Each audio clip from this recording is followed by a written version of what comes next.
दुर्गा माई मंदिर में विश्राम कर आगे बढ़ती है डोली।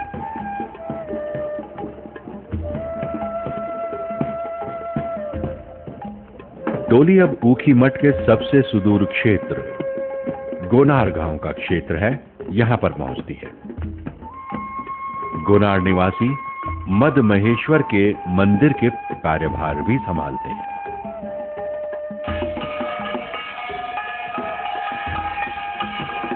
यहां पर भी विधि विधान से पूजा अर्चना की जाती है और स्वागत किया जाता है डोली का।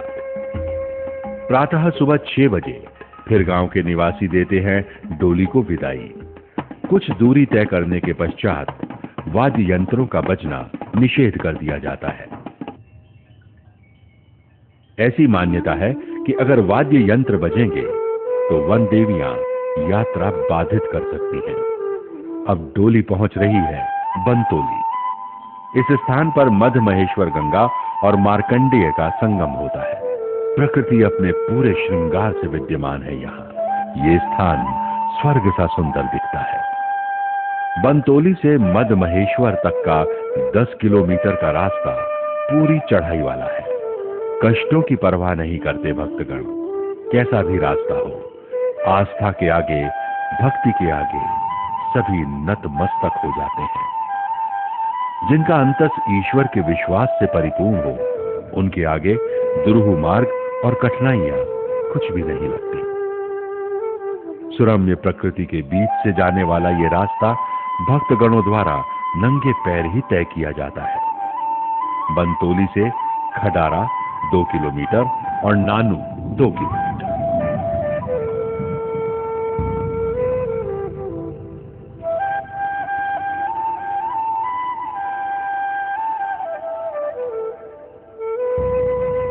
इस यात्रा में डोली के साथ साथ क्षेत्रपाल और भैरव के निशान चलते हैं।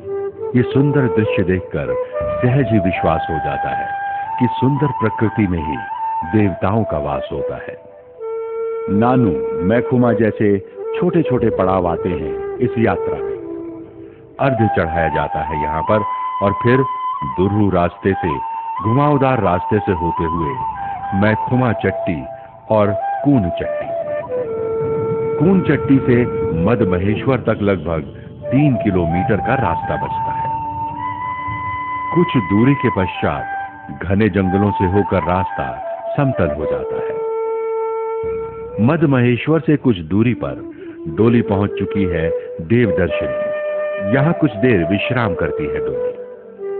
पहले मंदिर के भंडारी भगवान के समस्त बर्तन भांडे बाहर लाते हैं। ऐसा माना जाता है कि मद महेश्वर स्वयं अपने बर्तन गिनते हैं। इस कार्य में काफी समय लग जाता है। इसके पश्चात भंडारी शंख ध्वनि के साथ डोली के स्वागत का संदेश भेजते हैं। डोली तब मंदिर के प्रांगण में पहुंचती है। 6 माह के पश्चात बाबा मद महेश्वर अपने घर पर आए हैं।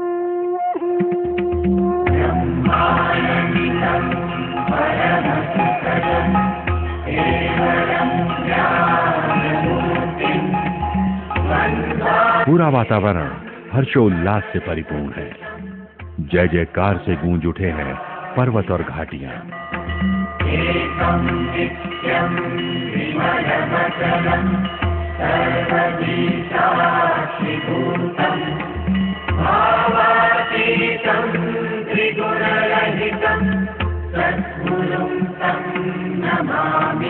मंदिर की परिक्रमा के पश्चात अब गर्भगृह में स्थापित हो चुके हैं मद महेश्वर। उनका आशीर्वाद चिरकाल से अपने भक्तों और अनुयायियों को लाभ पहुंचा रहा है। पंच केदार के अंतर्गत द्वितीय केदार श्री मद महेश्वर धाम अनंत आह्लादक रमणीय स्थान पर समुद्र तल से 3490 मीटर की ऊंचाई पर स्थित है। मान्यता है कि मां पार्वती से विवाह के बाद यौवनावस्था में शिव इसी स्थान पर आए थे। शिव पार्वती की प्रणय स्थली के रूप में यह स्थान विख्यात है। हिम श्रृंगों की सौंदर्यता यदि निहारनी हो तो इस स्थान से 2.5 किलोमीटर शीर्ष स्थान पर श्री बूढ़ा मद महेश्वर से आगे पहुंचना आवश्यक होता है।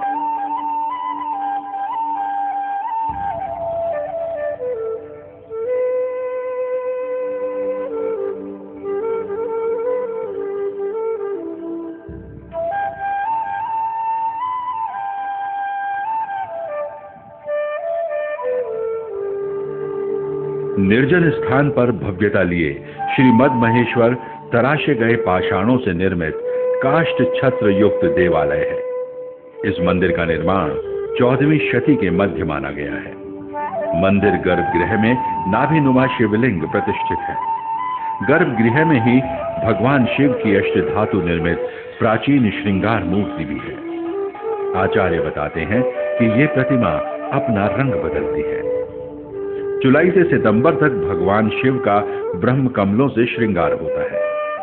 शिव को अर्पित करने के लिए ये ब्रह्म कमल श्री मद महेश्वर से 8 किलोमीटर दूर काशनी ताल के निकट से लाए जाते हैं। मंदिर गर्भगृह का द्वार छोटा है। कहा जाता है कि ईर्ष्या, द्वेष, अहंकार छोड़कर यहां प्रवेश करना होता है। मंदिर प्रांगण में आकार में 2 छोटे छोटे मंदिर स्थित हैं, जिनमें एक गौरी शंकर, दूसरा मां पार्वती का है। उदक कुंड में अभिषेकित जल आता है। इसी के समीप गोखुरी है, जहां पर पितृ तर्पण की मान्यता है। मंदिर के बाहर बाईं ओर एक लेख भी यहां उत्कीर्ण है। मद महेश्वर मंदिर की पूजा अर्चना केदारनाथ रावल के शिष्य लिंगायत वीर शैव जंगम कर्नाटक के आचार्य द्वारा होती है। 6 माह की पूजा के पश्चात पूरे विधि विधान से पवित्र मंत्रोच्चारण द्वारा कपाट बंद हो जाते हैं शीतकाल के लिए।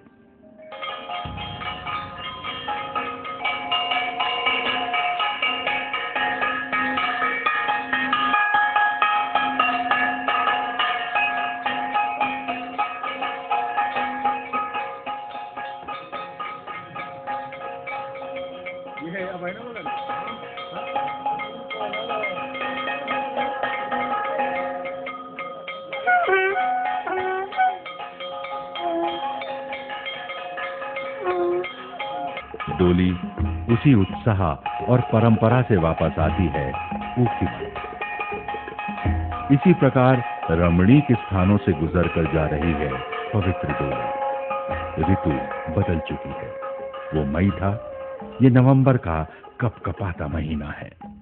रास्ता दुरूह है, क्योंकि शीत ऋतु है।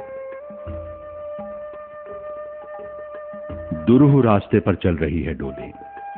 पर्वत के मार्ग वैसे भी कठिन होते हैं, पर भगवान को ऐसे ही नहीं पाया जाता। कठिन तपस्या और कठिन पथ से ही होकर गुजरता है वो रास्ता जो ईश्वर तक हमें पहुंचाता है। ईश्वर तक पहुंचने के लिए सभी व्याकुल हैं और तभी भरे हुए हैं इतने गहरे भक्ति भाव से, आस्था से, आध्यात्म से।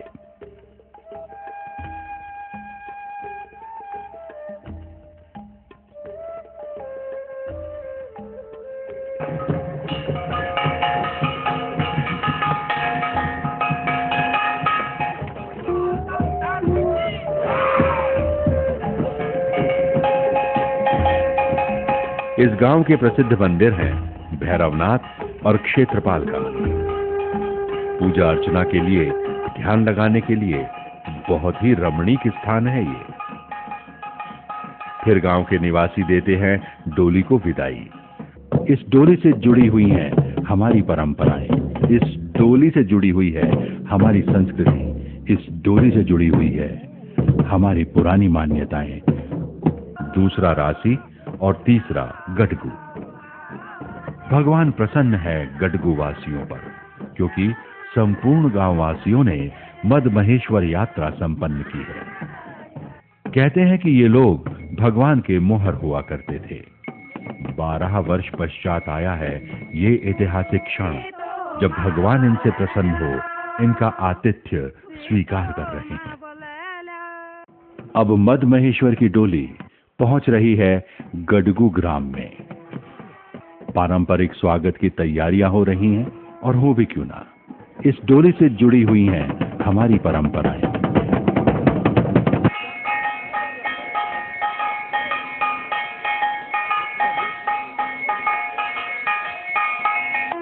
मद महेश्वर भगवान के स्वागत के लिए जाख राजा प्रतीक्षारत हैं। जाख राजा यहाँ के निवासियों के क्षेत्रपाल एवं भूमिहाल के रूप में पूजनीय हैं। बहुत बड़ी संख्या में लोग स्वागत करने को तैयार हैं।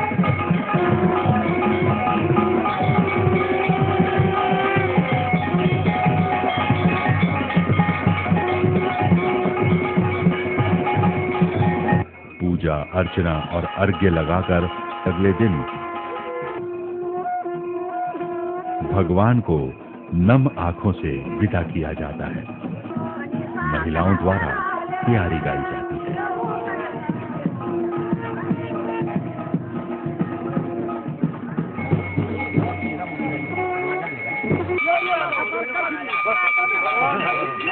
भगवान का चौथा और अंतिम पड़ाव है गिरिया गांव। यहाँ पर भी भक्तगण पूर्ण गांववासी भगवान मद महेश्वर का स्वागत करते हैं।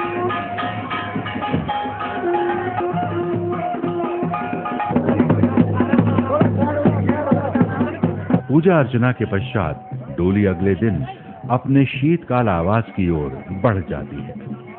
गिरिया होते हुए डोली पहुंचती है पाली, उसके बाद फापंज और फिर मंगोलचारी।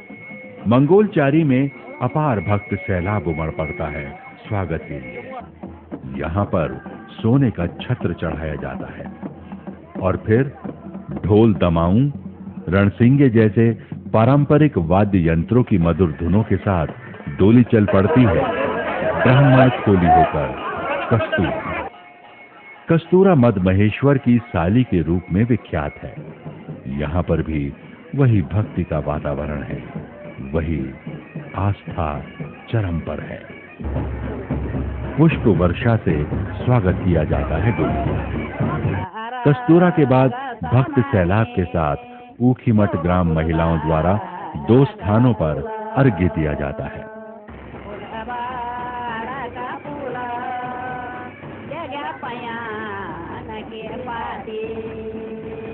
ओंकारेश्वर मंदिर में अपने निशानों के साथ डोली का भव्य स्वागत होता है। श्रद्धा सैलाब एक बार फिर उमड़ पड़ता है। पुष्प वर्षा के साथ डोली मंदिर की परिक्रमा करने के बाद निर्धारित स्थान पर रखी जाती है। एक नई डोली में, जिसे बूढ़ा मद महेश्वर के नाम से जाना जाता है, उसमें ये मूर्तियां रखकर मंत्रोच्चारण के साथ मंदिर की 7 परिक्रमाएं कराई जाती हैं।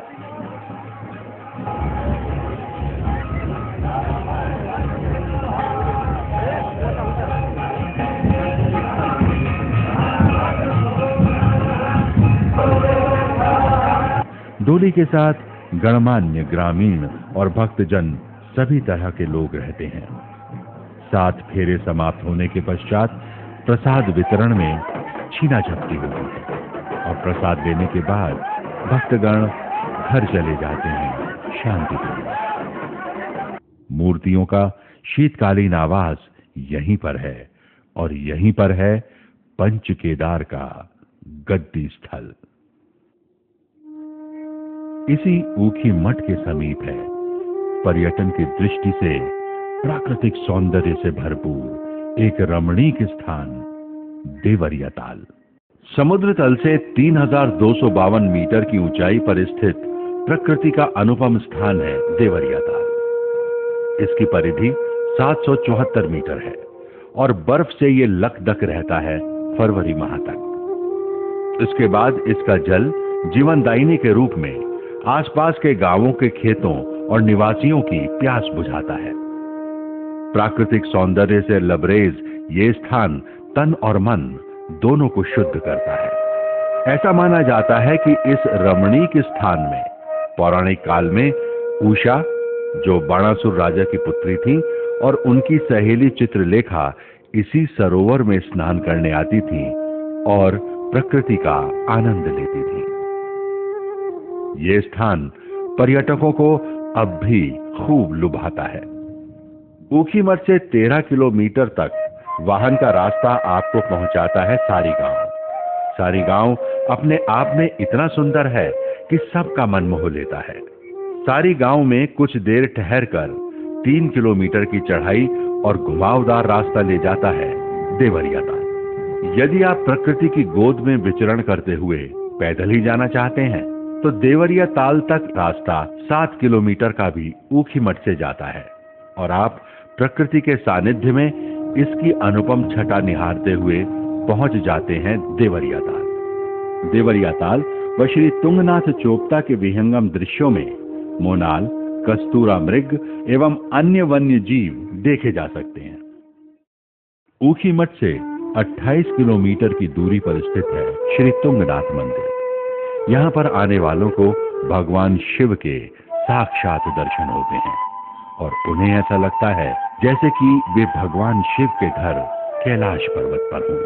समुद्र तल से 3680 मीटर की ऊंचाई पर स्थित है ये पवित्र मंदिर। इसकी महत्ता पर यदि हम दृष्टि डालें तो यहाँ पर भगवान शिव की बाहुभाग की पूजा होती है। ब्राह्मणों के मैठाणी वर्ग के ब्राह्मण यहाँ पर पुरोहित के रूप में कार्यरत हैं। इतने सुंदर रमणीक स्थान पर पवित्र श्लोक गुंजायमान हो रहे हैं।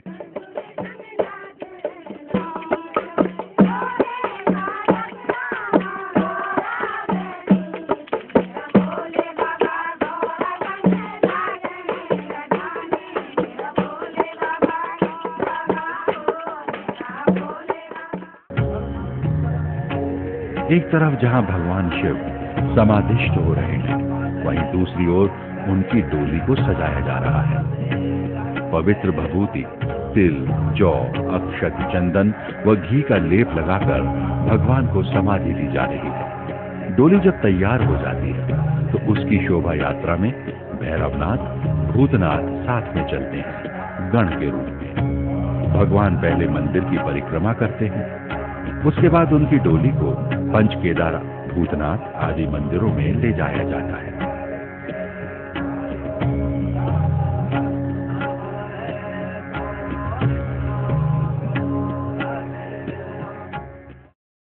ऐसी मान्यता है कि भगवान तुंगनाथ को खदेड़ पट्टी, जिसके 84 गांव हैं, उनसे विशेष स्नेह है और ये निवासी भी बाबा तुंगनाथ को आराध्य के रूप में पूजते हैं। सुंदर बुग्यालों और हिमाच्छादित चोटियों से युक्त ये स्थान अत्यंत मनोरम है। इतने सुंदर दृश्य बहुत कम देखने को मिलते हैं।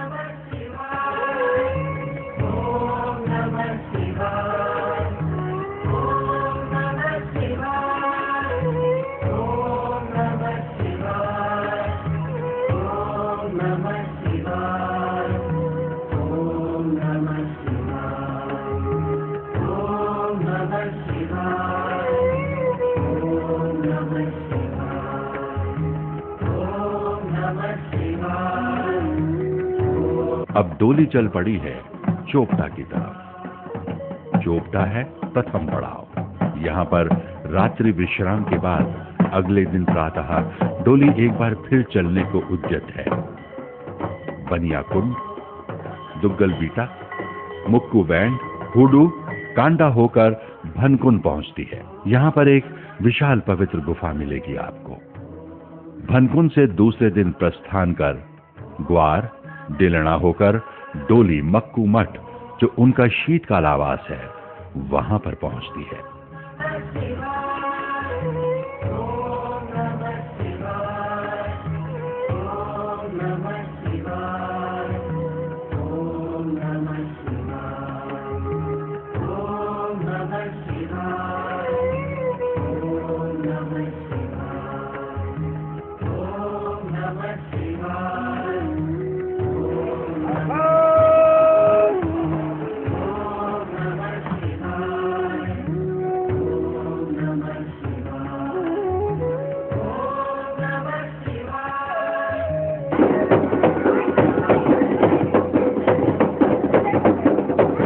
भव्य स्वागत हो रहा है डोली का।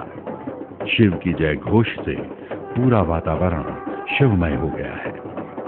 पूजा अर्चना से ऋषि मार्कंडेय की तपस्थली और पवित्र हो रही है। मार्कंडेय की तपस्थली होने के कारण इस स्थान का नाम मक्कू मठ पड़ा।